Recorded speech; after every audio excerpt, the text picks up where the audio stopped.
Welcome to this explainer. Okay, today we're tracing the absolutely incredible, completely contrasting journeys of two mega rivers that literally shape the entire Indian subcontinent, the Ganga and the Brahmaputra. I am so pumped to guide you through this geographical epic. We aren't just going to sit here and memorize locations. No, we're going to decode the powerful physics, dodge some sneaky geographical traps, and really grasp the massive scale of these natural wonders, from their freezing glacier origins all the way down to the Bay of Bengal. So, here's our game plan. We'll decode the Ganges birth, follow it right into the plains, swing up to the Tibetan Plateau for the Brahmaputra's epic U-turn, explore its mighty network, and finally witness their grand delta convergence. Let's get right into it. Section 1. Decoding the Ganges birth. All right, so here's our first geographical puzzle. You know, most people just assume the Ganga pops right out of the Gomukh Glacier. But geographically speaking, the river that emerges there is actually the Bhagirathi. To find the true, literal making of the Ganga, we have to look at a completely different river, the Alaknanda. Think of the Alaknanda as this massive, ancient natural highway carved straight into the mountains. And because the slopes are just so incredibly steep, other fast-moving rivers violently crash into this highway. And I mean violently, bringing not just water, but massive boulders, glacier ice, just heavy sediment. These chaotic collision points, they're called prayags, or junctions.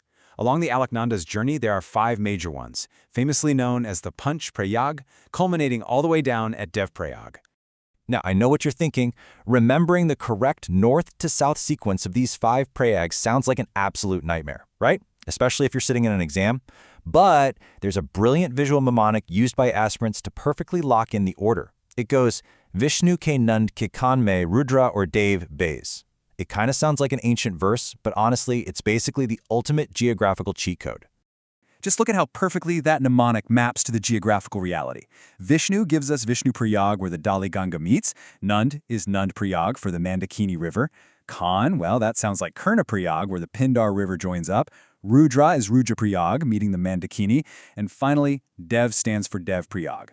This right here is the absolutely crucial grand finale junction where the Alaknanda Highway finally crashes into the Bhagirathi River. It is literally only after this massive collision at Dev Prayag that the combined waters officially become the mighty Ganga. But wait, before we leave the mountains, I've got to warn you about a classic geography trap. If someone asks you which river India's tallest dams, the Tehri Dam, is built on, your first instinct is probably going to be to say the Ganga. Makes sense, right? But think about the geographical reality we just uncovered. The Tehri Dam is located way high up on the Bhagirathi River, well before it ever even reaches Devprayag to become the Ganga. So geographically and technically speaking, it is not on the Ganges. Section 2. Ganga's plains and tributaries. So when the river hits Hardwar, its entire character just completely changes. The raging mountain waters abruptly leave those steep gorges and flatten out into a wide, calm, slow-moving highway stretching right across the plains. And exactly how long is this massive highway? Well, it is precisely 2,525 kilometers, making the Ganga the longest river in India by a long shot. As this huge river winds its way east, it passes through a bunch of states.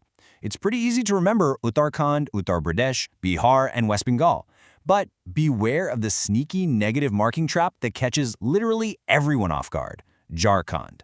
Yep, the Ganga briefly touches the border of Jharkhand's Sahibganj district. It counts as a full state on the river's path, so whatever you do, never leave it out. Now, as the Ganga flows, it's collecting water from these massive tributaries. Trying to keep track of the left bank tributaries flowing down from the Himalayas from west to east? Yeah, it's tough. But luckily, we have another highly effective mnemonic for this. Ramu Gomti ka Gagara Gandak ki Kosi mein Mahan hai. Just like that, it hands you Ram Ganga, Gomti, Gagara, Gandak, Kosi, and Mahananda in absolutely perfect geographical order. Now, among those tributaries is the Kosi River, which is tragically known as the Sorrow of Bihar. But why? Well, it's because of a phenomenon I like to call the clogged pipe effect. See, the Kosi tears down from the unstable Himalayas with just terrifying speed, carrying massive amounts of rock and silt. But when it suddenly hits the flat plains of Bihar, boom, the water loses all its momentum. It just drops all that heavy sediment right in its own path, basically clogging its own channel. And then, the immense water pressure building up from behind violently breaks the banks, carving a brand new path through farms and villages, causing truly catastrophic flooding. Shifting over to the right bank for a second, we run into this incredible geographical exception, the Son River. Normally, the peninsular plateau slopes to the east or the west. So, how in the world does the Son River seemingly defy gravity by flowing straight north to hit the Ganga? Well, the answer is literally millions of years old. When tectonic plates collided way back when, they created a massive underground fracture, a rift valley. So the Son River is essentially flowing through this deep, ancient crack in the earth, which forcefully guides it north, right against the general slope of the land. How cool is that? All right, Section 3, Brahmaputra's epic U-turn. Okay, it's time to introduce our second and honestly even wilder character. Born far, far away in the freezing, high-altitude Tibetan plateau near Mount Kailash, we have the river that's eventually going to become the Brahmaputra. Now, for about 1,200 kilometers, it just flows eastward across Tibet. No big deal. But then, it hits the eastern edge of the Himalayas at Namcha Barwa, and the mountain range doesn't just fade out, it bends sharply southwards in this intense hairpin turn called a syntextual bend. The river literally slams into this wall of rock, executes a violent U-turn, and drops thousands of feet down into India, carving incredibly deep gorges with just immense kinetic energy. Actually, this violent transformation completely changes the river's character, and it's beautifully captured in this poetic little memory trick. The Batme Sangati hai, Arunachal mein dahakti hai, which roughly means, in the quiet plateaus of Tibet, the river is so calm it's like it's singing a song. So up there it's called the Tongbo. But the second it crashes down into Arunachal Pradesh, it burns with this wild, destructive energy, taking on a completely new name, the Daihang. Moving right along to Section 4, Brahmaputra's mighty network. Once the raging Dihang enters the Assam Valley, it finally calms down and starts gathering one of the absolute most massive tributary networks on the planet. And don't worry, even the most complex tributary systems can be memorized geographically. For the left bank, we use a fun little story about two thieves, Lohith or Debongne, Dhan Ki Kapi Ki, which cleverly gives us Lohith, Debong, Dhansiri, and Kopili. And for the massive right bank glaciers, we use Soba Kamanse Sankoch Tiarkar Testamili, giving us Subansiri, Kameng, Manas, Sankosh, and Tista right from east to west. Now, one of those left bank tributaries, the Lohit, is absolutely fascinating. It's actually known as the River of Blood. It flows through these dense jungles with red laterite soil, which is just packed with iron oxide, the exact same compound that causes rust. So, during the monsoons, the water churns all this soil up, turning the entire river a deep, bloody red. It's a crazy visual. Plus, today, this specific geography is highly strategic. The Lohit is home to the Bhupin Hazarika Bridge, which is the longest road bridge in all of India. As all these different tributaries dump huge amounts of water and sediments into the Assam Valley, the Brahmaputra transforms into a braided river. See, it's moving so slowly at this point that it just loses the energy to carry its massive dirt load. So what does it do? It literally just drops the dirt right in the middle of its own channel, forcing the water to split and flow around it. Over time, it dropped so much dirt that it actually built Majuli. Guys, this is the largest river island in the entire world. It's literally big enough to have its own towns and sprawling farms, just sitting right there in the middle of the river. And that brings us to Section 5, the Great Delta Convergence. Now we follow both of our epic rivers across the international border into Bangladesh, where their two stories finally, incredibly collide.